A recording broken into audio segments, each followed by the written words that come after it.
think it's lovely. You have reached your destination. No, we haven't. We're supposed to be in the middle of London. You have reached your destination. Oh, stop saying that. She's only saying it because it's true. We are in the middle of London. We are in the middle of a forest.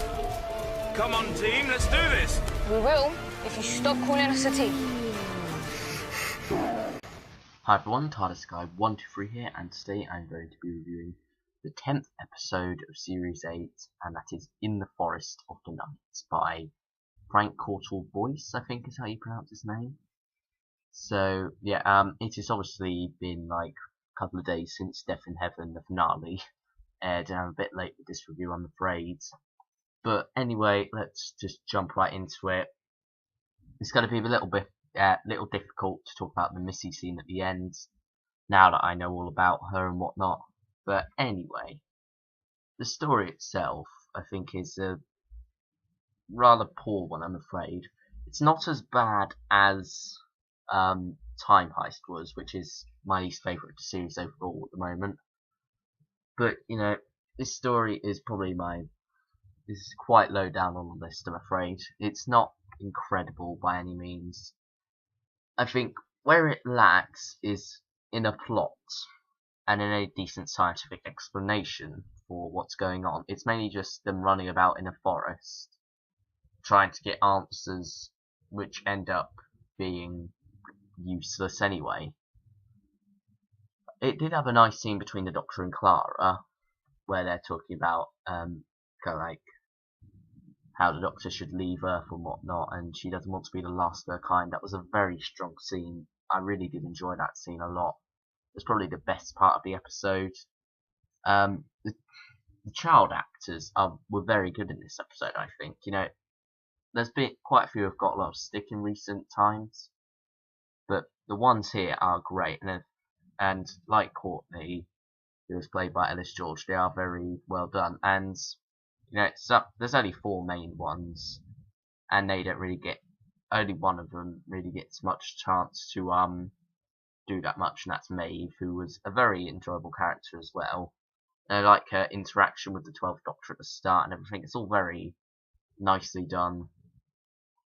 But other than that, you know, they're just very good actors, I think. So, what else is there to talk about this episode? See, I'm grasping for stuff to talk about. There's so little to talk about really, except because there's no plot or anything. And I also dislike because there's no scientific explanation for why the trees suddenly appear. You just appear up out of nowhere, and then suddenly they sparkle away. And then the idea that when the Doctor goes, the human race will forget. It just seems like a very odd idea. I don't understand it. In real life, that wouldn't happen. You wouldn't forget. And also, I feel, I heard someone say this would have been a better idea done on audio, and I agree with that. Here, it's rather,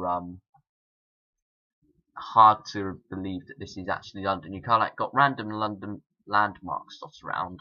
You don't actually see kind of like streets and whatnot. You don't actually feel like this is London with houses and everything, which is unfortunate to say the least, I'm afraid.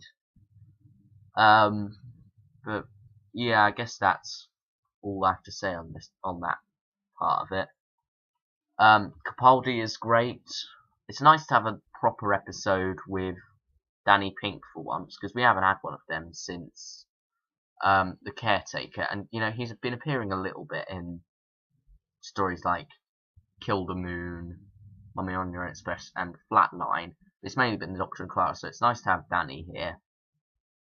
But I'm a bit annoyed about how they resolved the thing about Clara lying to Danny. They do that a lot. It seems it happens a lot, not just in Series 8, but in a lot of Moffat's Doctor Who, where he kind of like sets these things up, but doesn't follow through with them well enough, which is unfortunate, because he just goes, "Oh, okay, I'm okay with that. I just want you to tell me the truth." And you know, I just think Danny's almost too perfect and too good for Clara, I guess, is what I'm saying.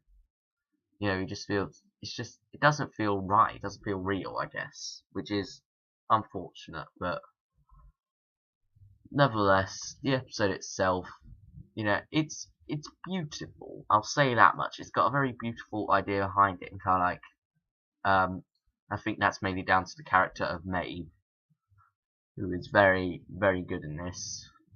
And yeah, it's got kind of like a very fairy tale beauty aspect to it that's not really in. It's, you know, Matt Smith's series did have a lot of that, but it's not really like this. It's not like this kind of fairy tale, because you kind of like got Little Red Riding Hood going along with her and her red hood and everything. But other than that, you know, it's an interesting story. I wouldn't have placed it here in the series, to be honest. I would have placed it much earlier in the series, I think, because after you're going from two rather dark and serious tales with Mummy on the Orient Express and Flatline, and then you've got what's it called, Dark Water and Death in Heaven, which are two even darker episodes. I'll get onto them soon, but you know, it feels out of place. It feels disjointed, and for the story before the finale begins, it's rather disappointing, I'm afraid. But nevertheless, it's for what it is. It's okay. I just dislike that it doesn't have a villain or an actual plot, and or any decent scientific explanation.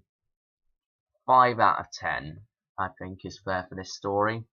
So thanks for watching, everyone, and I'll see you all next time with the review of Masters of Earth.